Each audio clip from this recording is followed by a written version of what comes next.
Hello, friends, and welcome to the Exams Made Simple. We are back again with the Hindu Complete Newspaper Analysis from 23rd to 27th of November 2023. तो 23 से 27 नवंबर के बीच में जो भी important चीज़ घटी है हुई है वो सारी हम एक एक करके डिस्कस करेंगे। सारे आपके प्रीलिम्स पॉइंट ऑफ व्यू से इंपॉर्टेंट है, वही न्यूज़ आर्टिकल हमने उठाए हैं। तो इसका मतलब है कि अगर आपने 23 से 27 के बीच का अखबार नहीं पढ़ा, यदि पढ़ा भी है और भूल गए हैं, तो भी अब आपको केवल इन न्यूज़ आइटम्स पर कंसंट्रेट करना है। मैंने वो न्यूज़ आइटम्स छांट के आपके लिए अलग कर दिए हैं।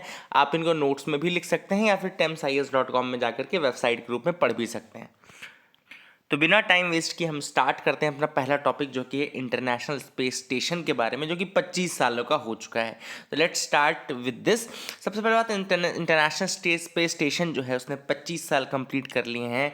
पहला जो मॉड्यूल लॉन्च हुआ था इसका 1998 में लॉन्च हुआ था। 2023 में अगर हम देखें तो ऑब्वियस सी बात है 25 साल हो चुके हैं।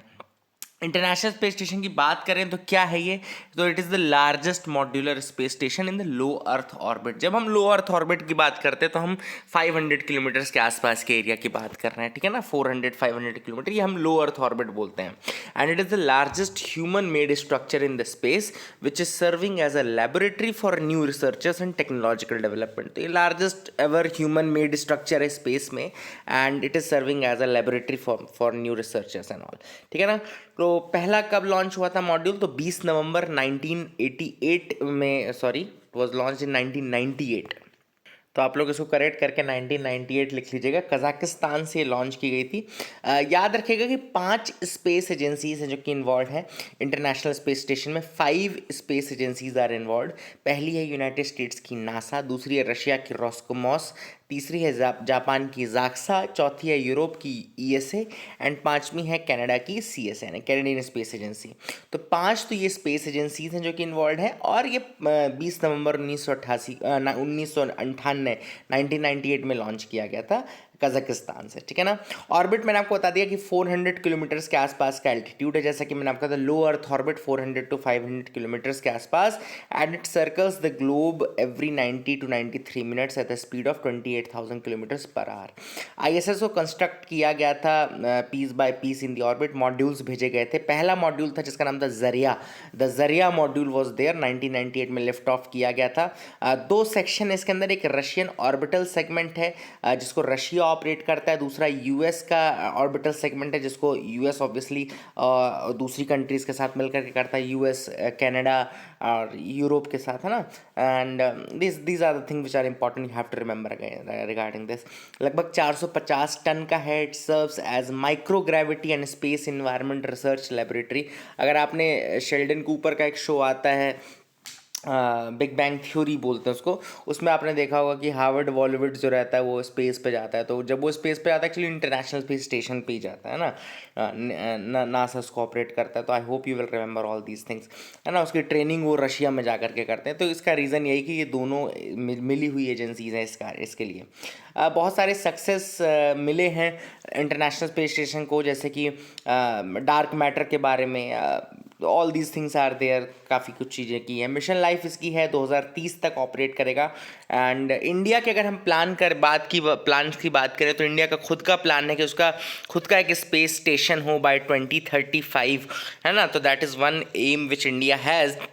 And NASA and ISRO have agreed to a joint mission to the International Space Station in 2024। तो हमने एक जॉइंट मिशन भी अभी नासा के साथ किया कि इंटरनेशनल स्पेस स्टेशन पे 2024 में एक जॉइंट मिशन भी भेजेंगे नासा के साथ, है ना। तो दूसरी कंट्रीज़ की बात करें तो चाइना का भी खुद का स्पेस स्टेशन, इसको हम चाइना का तियानगोंग स्पेस स्टेशन बोलते हैं, 2021 में लॉन्च किया गया था। It is a permanently crude space station constructed by China and operated by China manned space agency in the low earth orbit. तो ये एक इंपॉर्टेंट है, चाइना का तियानगोंग जो भी पढ़ना है। एंड रशिया ने अनाउंस किया था 2022 में that it has decided to quit the international space station after 2024। तो ये काफ़ी इंपॉर्टेंट चीज़ें हैं। दूसरे टॉपिक पे आते हैं। दूसरा टॉपिक है राइज प्रोग्राम के बारे में। तो अटल इनोवेशन मिशन, आप सबको पता होगा अटल इनोवेशन मिशन के बारे में। इनोवेशन और इंक्यूबेटर हब्स इसके अंतर्गत बनाए जाते हैं, जिसमें लोगों को एंटरप्रेन्योरशिप बनने की ट्रेनिंग और ये सब चीज़ें हैं कि वो अपने से कुछ स्टार्ट कर सकें, सेल्फ हेल्प एक तरीके से स्टार्ट कर सकें। तो नीति आयोग के अंतर्गत अटल इनोवेशन मिशन आता है।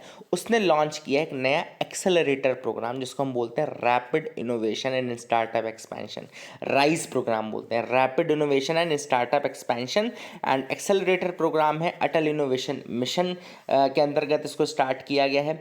अब ये राइज एक्सेलरेटर प्रोग्राम या एक्सेलरेटर प्रोग्राम है क्या? तो एक्चुअली में इसको स्टार्ट किया है दो कंट्रीज़ ने मिलकर के, इंडिया और ऑस्ट्रेलिया। ऑब्वियसली इंडिया रहेगा ही रहेगा, क्योंकि ये तो मिशन ही हमारा है अटल इनोवेशन मिशन, और दूसरी ऑस्ट्रेलिया है।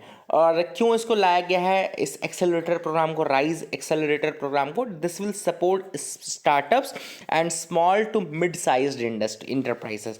तो जो स्टार्टअप्स हैं और small to mid sized enterprises हैं उनको हेल्प करेगा ये। And it will work on the circular economy technologies and all. Circular economy मतलब कि समझ में आ रहा होगा आपको। तो एक ऐसी इकोनॉमी जहाँ पर प्रोडक्ट्स को ऐसे डिज़ाइन किया जाता है कि वो ड्यूरेबल रहें, रीयूज़ हो सके, रिसाइकल हो सकें, एंड बार बार ऐसा ना हो कि यूज़ एंड थ्रो कल्चर को अवॉइड करने के लिए है सर्कुलर इकोनॉमी को प्रमोट किया जाता है। अब पार्टनरशिप हो रहा है बेसिकली अटल इनोवेशन मिशन तो हमारे इंडिया की एजेंसी हो गई, और दूसरी CSIRO जो कि ऑस्ट्रेलिया की नेशनल साइंस एजेंसी है, CSIRO। तो ये पार्टनरशिप ऑर्गेनाइजेशन है, और फोकस इसमें किस में रहेगा? Climate smart architecture based startups जो हैं, क्लीन एनर्जी इकोनॉमी बेस्ड हैं, waste and circular economy, climate smart mobility, इनके फील्ड्स में जो स्टार्टअप्स रहेंगे उनको एक्सेलरेट या मदद करने के लिए लाया गया है। आई होप यू गॉट क्लैरिटी। अब अगर कोई इस एक्सेलरेटर प्रोग्राम में पार्टिसिपेट करना चाहता है तो उस स्टार्टअप को कोई भी चार्ज नहीं देना पड़ेगा। तो ये पहला बेनिफिट है। दूसरा है कि पार्टिसिपेटिंग जो स्टार्टअप्स हैं उनको लगभग 40 लाख रुपए तक की नॉन इक्विटी ग्रांट्स भी दी जा सकती हैं। तो स्टार्टअप्स को तो फ़ायदा ही फ़ायदा, उनको इक्विटी चाहिए ही चाहिए, मतलब उनको ग्रांट्स चाहिए, और उसमें इक्विटी भी नहीं जा रही है तो ये और ज़्यादा। इक्विटी मतलब कि उनका शेयर, जैसे मान लो 100% कंपनी अगर आप ओन कर रहे हैं तो अगर किसी ने आपको 10 लाख रुपए दिया तो 5% इक्विटी यानी 5% शेयर ले लेगा। बट ये नॉन इक्विटी ग्रांट्स होते हैं, मतलब इसमें इक्विटी आपके शेयर नहीं जाता है, सिर्फ आपको पैसा मिल जाता है। तो बहुत सारी चीज़ें हैं ये जो कि ये स्टार्ट कर सकता है। अगला टॉपिक है अमीलॉइडोसिस। अमीलॉइडोसिस क्या होता है?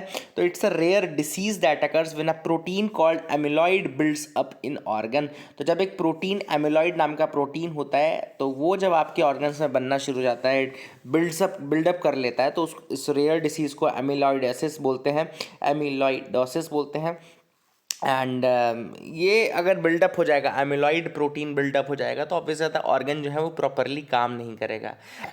कौन कौन से ऑर्गन्स हैं जहाँ पर ये बन सकता है? तो ये हार्ट में, kidney, liver, spleen sorry, nervous system, digestive tract, यहाँ पर ये अटैक कर सकता है। एमिलॉइड प्रोटीन बनना शुरू हो सकता है और इनको नुकसान पहुँचा सकता है। क्या कॉज है, क्या कारण है? तो secondary to different health conditions और can develop this, and mutation in a gene also can cause this. तो म्यूटेशन इन अ जीन, अगर किसी जीन में म्यूटेशन हो जाए तो भी ये हो सकता है। ठीक है ना। इसके अलग अलग टाइप्स होते हैं, उन टाइप्स को हम नहीं देखेंगे, है ना, they are not important to you. Lysozyme भी इसी न्यूज़ आइटम के साथ था, क्योंकि जो साइंटिस्ट हैं उन्होंने लाइजोजाइम का यूज़ करके कुछ बनाया है ना। तो मेन है लाइजोजाइम जो है एक प्रोटीन होता है जो कि आपका म्यूकोजल सिक्रीशंस में पाया जाता है, and it is found in various bodily fluids like tears, saliva, mucus in human milk. Lysozyme बोलते हैं, प्रोटीन ही होता है which is present in these, and it plays a crucial role in body's defense system by breaking down bacterial cell walls and acting as a antimicrobial agent। तो lysozyme जो होता है crucial body defence के रूप में काम करता है, बैक्टीरियल सेल वॉल को ब्रेक करने में मदद करता है, और एंटी माइक्रोबियल एजेंट के रूप में काम करता है। And large amount of lysozyme can be found in the egg white. It is regarded as a model protein studying disease like amyloidosis, इसीलिए न्यूज़ में भी था। ऑस्ट्रा हिंद क्या है? तो ऑस्ट्रा हिंद एक जॉइंट मिलिट्री एक्सरसाइज है between India and Australia, Perth में होगी ये, and it's a joint military exercise between India and Australia. पहला ये स्टार्ट हुआ था 2022 में, जब ये आपका राजस्थान में कंडक्ट किया गया था, और अभी ये पर्थ ऑस्ट्रेलिया में कंडक्ट किया जा रहा है। अगले इनिशिएटिव की बात कर लेते हैं, द अग्नि इनिशिएटिव। तो central council for research in Ayurveda sciences, लिख लो आप लोग। Central council for research in Ayurveda sciences ने लॉन्च किया है आयुर्वेदा ज्ञान नैपुण्य इनिशिएटिव। लिख लो, राइट डाउन दिस अग्नि इनिशिएटिव। CCRAS यानी कि central council for research in Ayurveda sciences, central council for research in Ayurveda sciences ने लॉन्च किया है आयुर्वेदा ज्ञान नैपुण्य इनिशिएटिव, जिसको अग्नि इनिशिएटिव बोलते हैं। And it is under the ministry of Ayush, definitely ministry of Ayush के अंतर्गत है ये। And the aim is to promote the culture of reporting evidence based practices among the Ayurveda practitioners. इसका काम क्या रहेगा? To promote the culture of reporting evidence based practices, मतलब कि जो आयुर्वेदा प्रैक्टिशनर्स हैं वो एविडेंस बेस्ड प्रैक्टिसेस को रिपोर्ट करेंगे। And platform for Ayurveda practitioners for reporting there innovations and practices, मतलब कि अगर आप आयुर्वेदा प्रैक्टिशनर है और अगर आपने कुछ नया इनोवेटिव प्रैक्टिस बनाया है, उसके आपके पास एविडेंसेस हो, तो आप उनको इस प्लेटफॉर्म पे रिपोर्ट करिए और जो सक्सेसफुल ट्रीटमेंट्स हैं उनको डॉक्यूमेंट करिए, ताकि लोगों का भरोसा और बढ़ेगा और जो प्रैक्टिशनर्स हैं उनकी आइडेंटिटी तो बढ़ेगी ही बढ़ेगी, साथ ही साथ जो लोग मतलब इन्वॉल्व होना चाहते हैं इस प्रैक्टिस में आयुर्वेदा साइंसेस में, तो उनके लिए भी एक अच्छा वो रहेगा कि उनको भी कुछ मिलेगा कि हाँ भाई भरोसा कर सकते हैं, है ना। तो all these things are there. CCRAS के साथ ये CCRAS के अंतर्गत किया जा रहा है, तो ये भी आप एक चीज़ आप याद रख सकते हैं जो कि इंपॉर्टेंट है। CCRAS है क्या? It is an autonomous body which is under the ministry of Ayush. Autonomous body है, मिनिस्ट्री ऑफ आयुष के अंतर्गत आती है। काम है इसका to formulate, coordinate, develop and promote research on scientific lines in Ayurveda and Sowa Rigpa system of medicine. तो CCRAS का मेन काम क्या है? To formulate, coordinate, develop and promote research on scientific lines in Ayurveda and Sowa Rigpa system of medicine. Sowa Rigpa भी एक system of medicine ही है। अगर आप लोग जानना चाहते हैं सोवा रिग्पा क्या है, तो देखो यहाँ पे मैंने विकासपीडिया में आपको खोला है, दिखा देता हूँ। देखो लिखा है Sowa Rigpa commonly known as आमची सिस्टम ऑफ मेडिसिन। अब आमची मुंबई वाला आमची नहीं है कि इसको आप मुंबईया आमची बना दो। सोवा रिग्पा को आमची सिस्टम ऑफ मेडिसिन भी कहा जाता है। It is one of the oldest living and well documented medical traditions of the world and it has been popularly in practice in Tibet, Mongolia, Bhutan, some parts of China, Nepal, Himalayan regions of India and few parts of former Soviet Union as well। तो ये बहुत ज़्यादा जगहों पर है and there are various schools of thought about the origin of this medical tradition. कुछ लोग कहते हैं कि इसका जन्म इंडिया में हुआ, कुछ कहते हैं चाइना में हुआ, कुछ लोग कहते हैं तिब्बत में हुआ। मेजॉरिटी लोग ये बोलते हैं कि सोवा रिग्पा जो है वो सिमिलर है टू आयुर्वेदा, है ना। तो all this things are important, I hope you will remember that as well, इसको याद रखिएगा। आगे मूव करते हैं, देखते हैं और क्या इंपॉर्टेंट न्यूज़ आर्टिकल हैं जिनके बारे में हमको डिस्कस करना है। एक प्रोग्राम है स्पार्क प्रोग्राम, उसको भी लिख लीजिएगा, चूँकि आयुर्वेद की बात चल रही है तो इसके बारे में बता दूं। स्पार्क प्रोग्राम है studentship program for Ayurveda research ken, है ना। तो it aims to support the research ideas of young undergraduate students who are enrolled in Ayurveda colleges across India, है ना। This is the thing which is important. CCRAS का ही initiative है ये spark भी, और इसके अलावा एक PG स्टार प्रोग्राम है जिसका है scheme for training in Ayurveda research for PG scholars, तो ये भी CCRAS का ही है, ठीक है ना। I hope you got clarity regarding that. तीसरा नेक्स्ट टॉपिक है जो आज का पढ़ने का, वो है international tropical timber organization, ITTO, international tropical timber organization. तो अभी रिसेंटली हुआ क्या था कि 59th international tropical timber council जो है वो थाईलैंड में हुई थी। 59th international tropical timber council हो, याद रखिएगा, 59th international tropical timber council हुई थी थाईलैंड में। अब ये है क्या इंटरनेशनल ट्रॉपिकल टिम्बर काउंसिल? तो ये गवर्निंग बॉडी है जो कि इंटरनेशनल ट्रॉपिकल टिम्बर ऑर्गेनाइजेशन की गवर्निंग बॉडी है, याद रखिएगा। इंटरनेशनल ट्रॉपिकल टिम्बर ऑर्गेनाइजेशन की गवर्निंग बॉडी जो है वो ITTC यानी कि इंटरनेशनल ट्रॉपिकल टिम्बर काउंसिल है। इसका एम क्या है? To promote sustainable management and conservation of the tropical forest.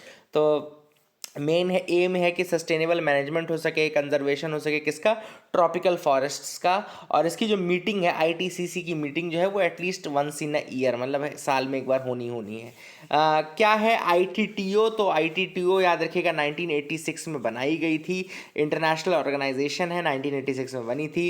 And इसका एम है developing internationally agreed policy guidelines and norms to encourage sustainable forest management and sustainable tropical timber industries and trade. अब tropical forest से जो मिलने वाला timber है उसका sustainable management हो सके, उस फॉरेस्ट का सस्टेनेबल मैनेजमेंट हो सके, इंडस्ट्रीज जो है टिम्बर उनका मैनेजमेंट हो सके, all this things are important.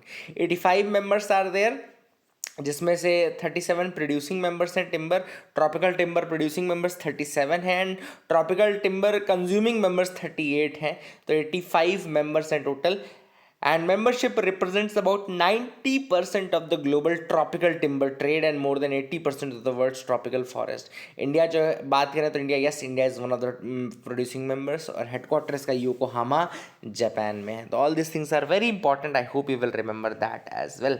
आगे मूव करते हैं, आगे आती है ब्राह्मणी रिवर की बात। क्यों आ रही है ब्राह्मणी रिवर की बात? तो उड़ीसा गवर्नमेंट ने IIT गुवाहाटी की मदद ली है for a physical and mathematical modelling study for the rejuvenation of Brahmani river delta. तो ब्राह्मणी रिवर डेल्टा की रिजुविनेशन की स्टडी करने के लिए, मॉडलिंग करने के लिए physical and mathematical, Orissa government ने IIT गुवाहाटी की मदद ली है। ब्राह्मणी रिवर की बात करें तो it is a major interstate east flowing river and the river is also known as Dhamra in its lower reaches. को धामरा भी कहा जाता है लोअर रीचेस में ब्राह्मणी को। ओरिजिन की बात करें, it is formed by the confluence of Sankh and south Koel rivers near the major industrial town of Rourkela and Orissa. तो ये बनती है दो नदियों के कॉन्फ्लुएंस से। कौन कौन सी दो नदियां हैं? Sankh river and south Koel river है एंड ये मिलती हैं राउरकेला उड़ीसा में, तब जाकर के ये ब्राह्मणी रिवर बनती है। Both the sources of the Brahmani river are on the Chota Nagpur plateau. तो ये बात चल रही है संख और साउथ कोयल रिवर की, जो छोटा नागपुर से ओरिजिन होकर के आती है, यहाँ मिलती हैं। संख रिवर का ओरिजिन होता है near Jharkhand Chhattisgarh border along the south Koel, along with the south Koel river which also rises in the Jharkhand, वही छोटा नागपुर वाला रीजन है। ब्राह्मणी रिवर बेसिन जो अगर हम देखें तो नॉर्थ में छोटा नागपुर है, west in the west and south Mahanadi basin मिलेगा एंड ईस्ट में आपको बे ऑफ बंगाल मिलेगा and it is one of the few rivers that cut across the eastern Ghat and has formed a minor gorge at Rengali. Rengali भी आपका उड़ीसा में ही है and वहाँ पे एक डैम भी बनाया गया है ना, गॉर्ज भी बनाता है। याद रखिएगा, these are the things which are important. And अगर हम बात करें ब्राह्मणी रिवर की लेंथ की तो लगभग ये टोटल लेंथ है 799 किलोमीटर, जिसमें सिर्फ 541 आपके उड़ीसा में है। प्रिंसिपल ट्रिब्यूटरीज इस नदी की संख, टिकरा, कारो ये नदियां हैं। तो I hope you will remember that. अगला जो टॉपिक न्यूज़ में था वो है नूगू वाइल्ड लाइफ सेंचुरी। अब ये नूगू वाइल्ड लाइफ सेंचुरी क्यों है? तो क्योंकि NTC यानी कि नेशनल टाइगर कंजर्वेशन अथॉरिटी जो है उसने रिसेंटली रिकमेंड किया है to the authorities that Nugu wild life sanctuary which is near the Bandipur tiger reserve to be declared as a core critical tiger habitat. तो नूगू वाइल्ड लाइफ सेंचुरी को भी core critical tiger habitat घोषित करने के लिए NTC ने रिकमेंड किया है। तो सबसे पहले हम लोकेशन देख लेते हैं नूगू वाइल्ड लाइफ सेंचुरी की। ये सिचुएटेड है north of Bandipur national park, जो कि कर्नाटका में आता है। ऑब्वियसली आप सबको पता होगा बांदीपुर के बारे में। और नूगू कवर करता है लगभग 30 स्क्वायर किलोमीटर का एरिया कवर करता है एंड इसका जो नदन पार्ट है उसमें नूगू रिजर्वायर भी है, नूगू रिजर्वायर। तो एक नूगू रिवर भी है एंड नूगू रिवर जो है ट्रिब्यूटरी है कावेरी की, और वहीं पे नूगू रिजर्वायर है एंड वहीं पे ये नूगू, आपका कहना चाहिए कि ये जो नूगू वाइल्ड लाइफ सेंचुरी सिचुएटेड है। तो ये कुछ फैक्ट्स हैं जो कि इंपॉर्टेंट है। 1974 में नूगू को एक वाइल्ड लाइफ सेंचुरी डिक्लेयर किया गया था। कुछ इंपॉर्टेंट फैक्ट्स हैं, लेकिन ये बहुत ज़्यादा नहीं पूछता UPSC, लेकिन जो ऊपर का मैंने आपको बताया कहाँ पे है, कौन सा रिजर्वायर है, कौन सा वाटर बॉडी है, ये पार्ट ज़रूर इंपॉर्टेंट है, ठीक है ना।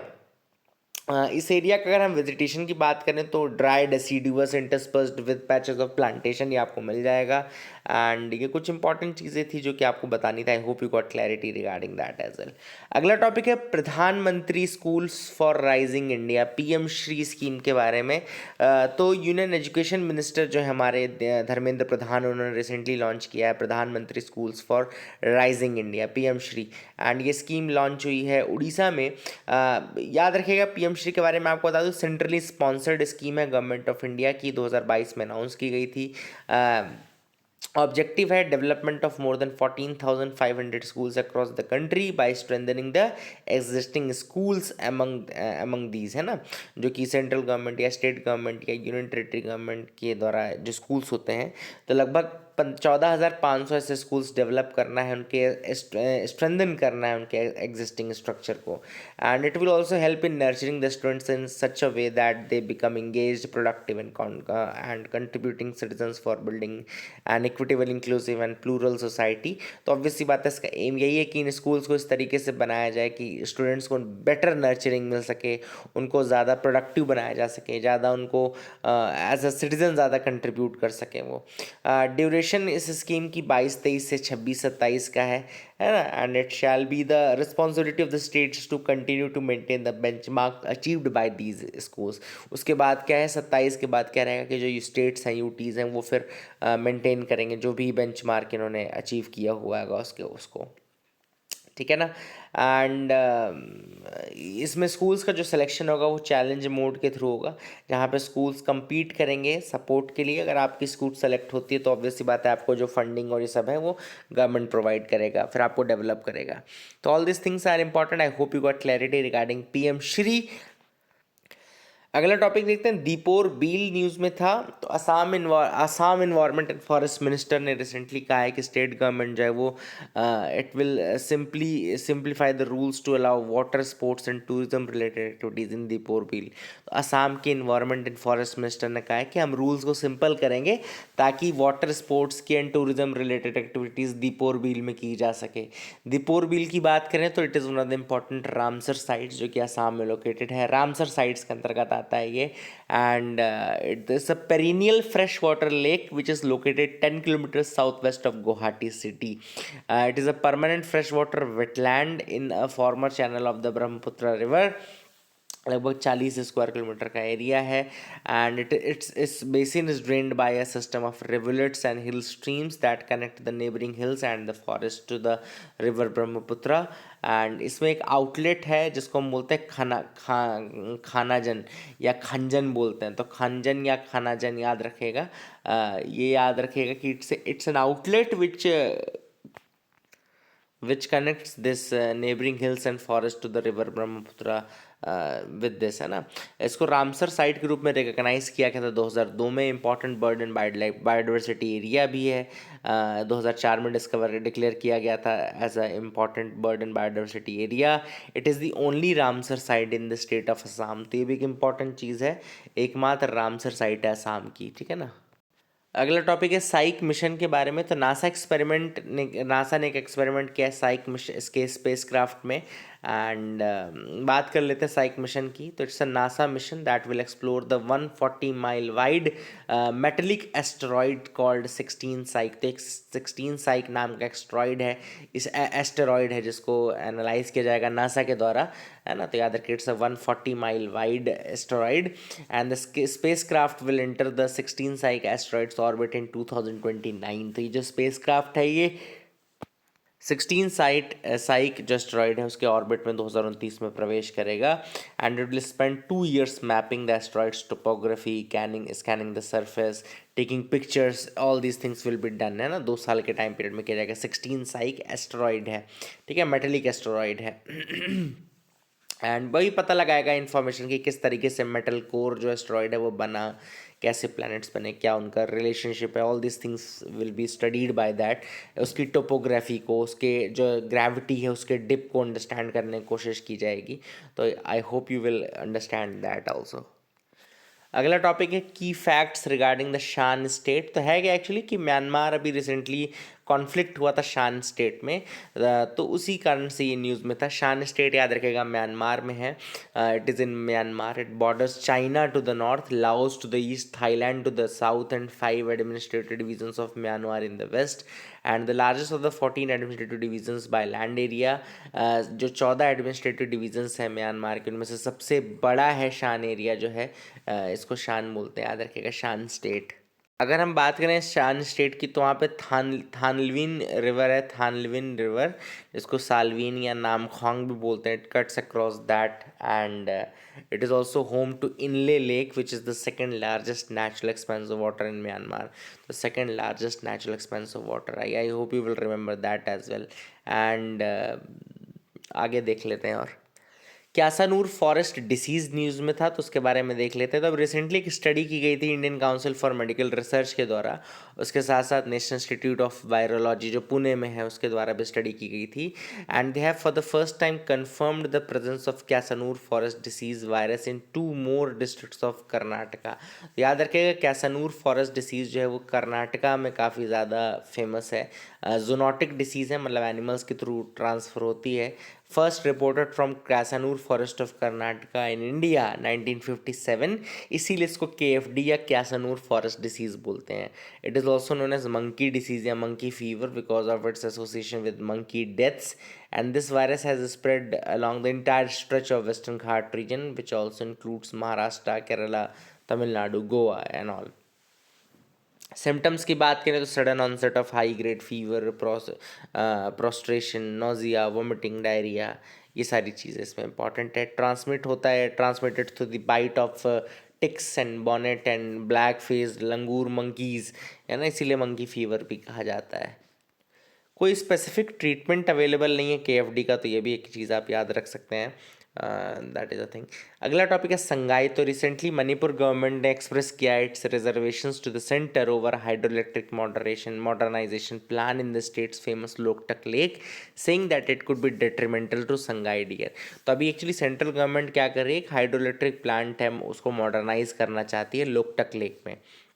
मणिपुर गवर्नमेंट का ये कहना है कि भई अगर आप इस हाइड्रोइलेक्ट्रिक प्लांट को मॉडर्नाइज करोगे तो ये संगाई के लिए खतरे की घंटी है। संगाई पता होगा आपको, सब स्पीशीज़ है एल्ड्स डियर की, and it is endemic to Manipur. It has immense cultural relevance to Manipur. It is found only in the Keibul Lamjao national park. केवल कीबुल लमजाओ नेशनल पार्क में पाई जाती है। कीबुल लमजाओ याद रखिएगा, it is the largest single mass of phumdi is in the Loktak lake.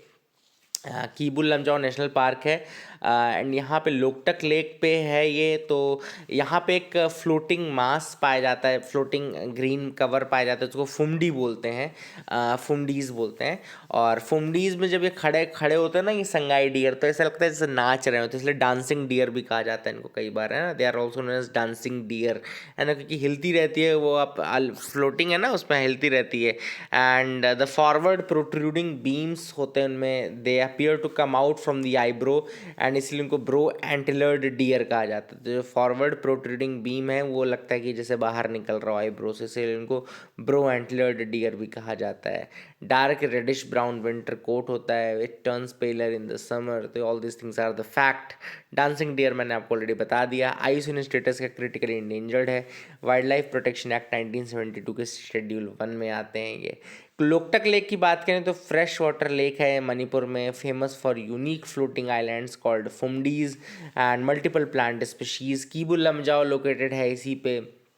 Natural habitat है संगाई का, dancing deer of Manipur, and it is recorded as among the most beautiful ecologically diverse lakes in the north east. ये भी एक important चीज़ है। Exercise Surya Kiran की बात कर लें तो जॉइंट मिलिट्री एक्सरसाइज है सूर्य किरण, एंड कंडक्ट कहाँ पे हुई है, पिथौरागढ़ में कंडक्ट हो रही है। सूर्य किरण याद रखिएगा, जॉइंट मिलिट्री एक्सरसाइज है between India and Nepal army, ठीक है ना। तो I hope you got clarity. अगले टॉपिक पे आते हैं, बरदा वाइल्ड लाइफ सेंचुरी या बारदा वाइल्ड लाइफ सेंचुरी। तो गुजरात फॉरेस्ट डिपार्टमेंट ने रिसेंटली प्रेजेंट किया proposal to make Barda wild life sanctuary second home to lions before the national steering committee meeting held as a part of project lion 2047।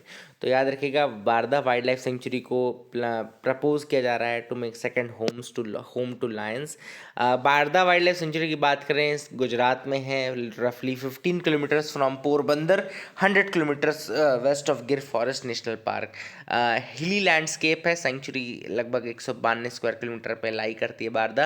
And बहुत सारी मालधारीज, भारवाज, राबरीज, गढ़वीज, ये जो ethnic races हैं यहाँ रहती हैं, मालधारीज, भारवाज, राबरीज एंड गढ़वीज। बारदा को सेकंड होम बनाना चाहते हैं एशियाटिक लॉयन का गवर्नमेंट ऑफ गुजरात, इसलिए वो गिर बारदा प्रोजेक्ट स्टार्ट किया था 1979 में। तो बहुत पहले से ये कोशिश जारी है, याद रखिएगा। I hope you got clarity. Lion की बात करें तो एशियाटिक लायन जो है, जिसको पैंथेरा लियो बोलते हैं, आईयूसीएन स्टेटेड इंडेंजर्ड है। वाइल्ड लाइफ प्रोटेक्शन एक्ट के अंदर शेड्यूल 1 है, साइट्स के अपेंडिक्स 1 स्पीशीज़ है। इनको प्रोटेक्ट करने के लिए प्रोजेक्ट लायन है जो कि स्टार्ट किया गया था, जो कि इन्विसाज करता है landscape ecology based conservation of Asiatic lion in Gujarat by integrating conservation and ecosystem development. तो all these things are very important. Lachit Borphukan का टॉपिक न्यूज़ में था, तो बता देता हूँ कि अभी लचित बोरफुकान दिवस था आपका। बैटल ऑफ सराय घाट बहुत इंपॉर्टेंट है, याद रखिएगा। लचित बोरफुकान ने अहोम जो किंगडम है वहाँ की असम में आर्मी को लीड किया था और मुग़ल आर्मीज़ को डिफीट किया था in the battle of Sarai Ghat 1671। And battle of Sarai Ghat में अहोम आर्मी के जो कमांडर थे वो लचित बोरफुकान ही थे। Brilliant military commander, chosen as one of the 5 Borphukans of Ahom kingdom by king Chardhwaj Singha, है ना। तो बोरफुकान जो है गुरिल्ला वॉरफेयर लड़ते थे and battle of Sarai Ghat में उन्होंने मुगल्स को हराया भी। अगला टॉपिक है सप्लीमेंट्री ग्रांट्स। तो अभी रिसेंटली सप्लीमेंट्री ग्रांट्स के लिए प्रोबेबली फंड्स ऐड किए जाएंगे फर्टिलाइज़र, फूड, फ्यूल सब्सिडीज़ के लिए, along with the rural employment guarantee scheme.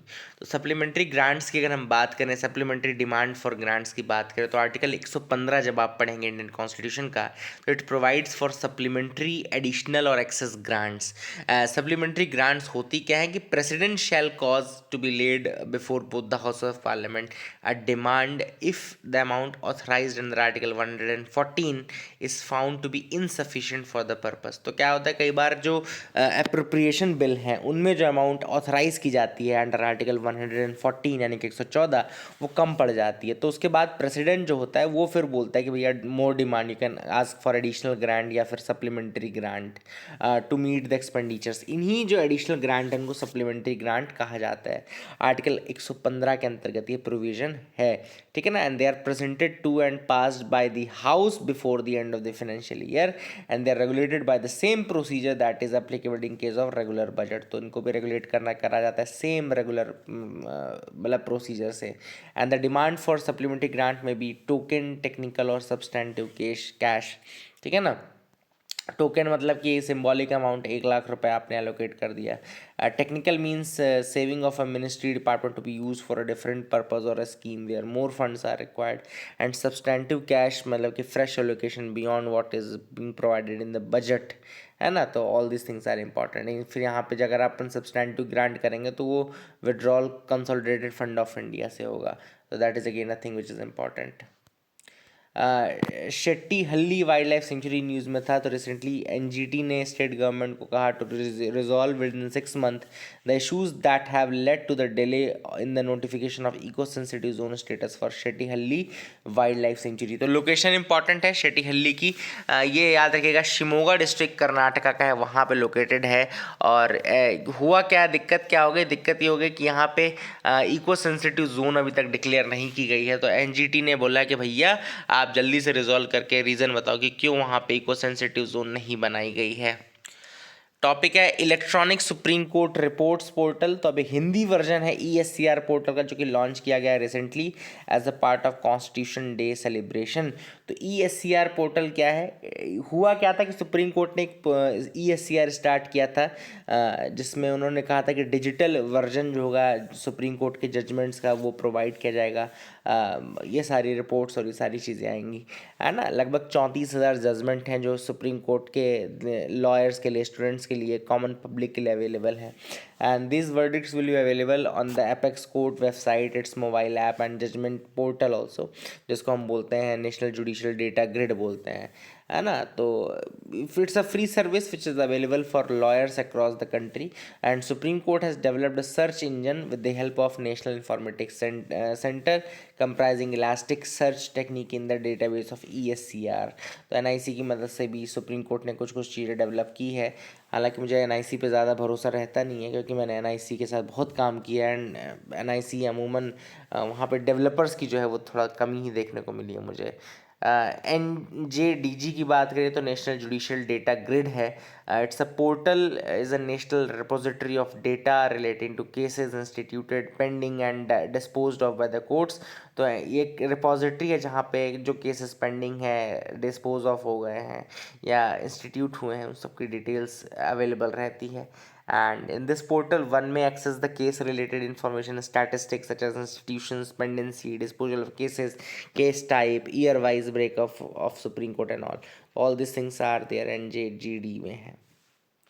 तो national judicial data grid basically एक मॉनिटरिंग टूल के रूप में भी काम करता है, जैसे कि पेंडेंसी हो या केसेस की, उसके बारे में सर्विलांस रखना है, सब पता चल जाता है.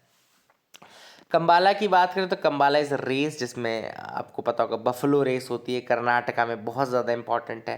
एंड ये एक इम्पॉर्टेंट चीज़ है, है ना. इसमें एक टर्म याद रखिएगा, पे जो बफेलोज होते हैं, दे ग्रूम्ड बाय बंट कम्युनिटी. बंट कम्युनिटी रहती है कोस्टल रीजन्स में जो कर्नाटका के हैं, वहाँ पर इनको ट्रेन किया जाता है. ठीक है, तो I hope you will remember. Mangroves as carbon sink, तो एक चार घेरी नाम का गांव है सुंदरबन वेस्ट बंगाल वाले रीजन में, जहाँ पे वॉलंटियर्स ने कहा है कि वो मैनग्रूव ग्रो करेंगे और कार्बन सिंक बनाएंगे. सुंदरबन आपको पता होगा अपने आप पे कि मैनग्रूव के लिए काफ़ी फेमस है. Bay of Bengal region, Bay of Bengal, West Bengal, Bangladesh वाले रीजन में. ब्लू कार्बन एक टर्म इंपॉर्टेंट न्यूज़ में था. तो ब्लू कार्बन एक टर्म है जो कि 2009 से आया है.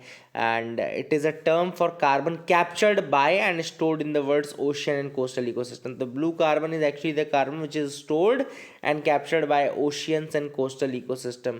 तो उसी कारण से मैनग्रोव जो है या सॉल्ट मार्श या सी ग्रास मेडोज हैं, these ecosystems basically they can sequester and store more and more carbon from the area. तो that is the reason why they're important. अगर हम मैनग्रूव्स की बात करें कार्बन सिंक के रूप में, तो सी ग्रास के बाद mangroves are the most efficient carbon trapping systems and they can remove 10 times more carbon from the air than other forest and all. तो काफ़ी इंपॉर्टेंट है mangrove for removing the CO2 या carbon. Mangrove की बात चली रही है तो मैनग्रूव इनिशिएटिव्स की बात कर लें. Mangrove initiative for shoreline habitat and tangible incomes, जो कि लॉन्च किया गया 2023 में ही, to protect and revive the mangrove ecosystem on the Indian coast. इसके लिए एक और इम्पॉर्टेंट चीज़ याद रखना है, मैनग्रूव अलायंस फॉर क्लाइमेट, जो कि लॉन्च किया गया था COP27 इजिप्ट में, to unite the countries to scale up, accelerate, conserve and restore the mangrove ecosystem.